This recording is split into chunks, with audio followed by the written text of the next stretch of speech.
ত্রয়োদশ জাতীয় সংসদ নির্বাচন সামনে, কিন্তু এখনো প্রশাসনের কপালে চিন্তার ভাঁজ। গণ অভ্যুত্থানের পরবর্তী সময়ে থানা থেকে লুণ্ঠিত ৫,৮২৯টি অস্ত্রের বড় একটি অংশ এখনো রয়ে গেছে ধরাছোঁয়ার বাইরে।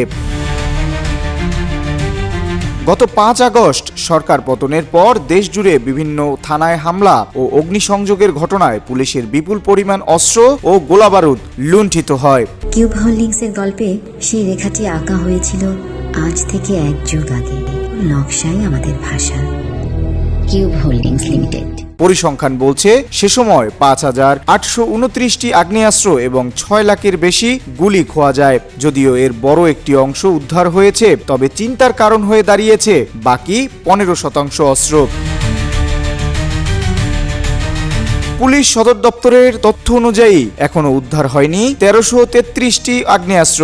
নিখোঁজ রয়েছে ২ লক্ষাধিক তাজা গুলি। উল্লেখ্য, ডেভিল হান্টের অভিযানে উদ্ধার হয়েছে মাত্র ২১৮টি অস্ত্র, যা একটি সংখ্যা মাত্র।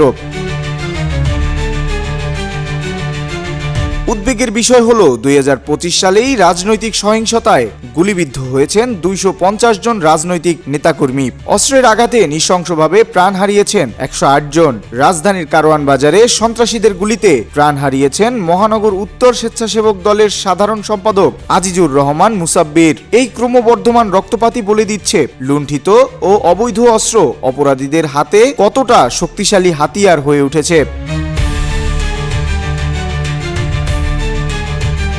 নির্বাচন কমিশনার ব্রিগেডিয়ার জেনারেল অবসরপ্রাপ্ত আবুল ফজল মোহাম্মদ সানাউল্লাহ নিজেই উদ্বেগ প্রকাশ করেছেন। তিনি সাফ জানিয়েছেন, ভোটের আগে লুণ্ঠিত এসব অস্ত্র উদ্ধার না করা গেলে নির্বাচনের পরিবেশে বড় ধরনের বিঘ্ন ঘটতে পারে। পুলিশের লুণ্ঠিত অস্ত্র ও গুলির অধিকাংশ উদ্ধার হয়েছে, যা বাকি আছে তা উদ্ধারে নিয়মিত অভিযান চলছে। পাশাপাশি অবৈধ অস্ত্র উদ্ধারেও রয়েছে বিশেষ নজরদারি।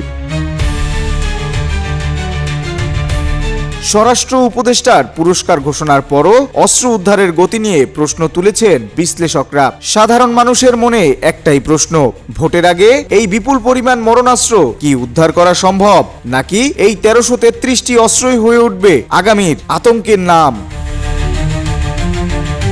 এস এম আমিনুল ইসলাম, রূপালী বাংলাদেশ।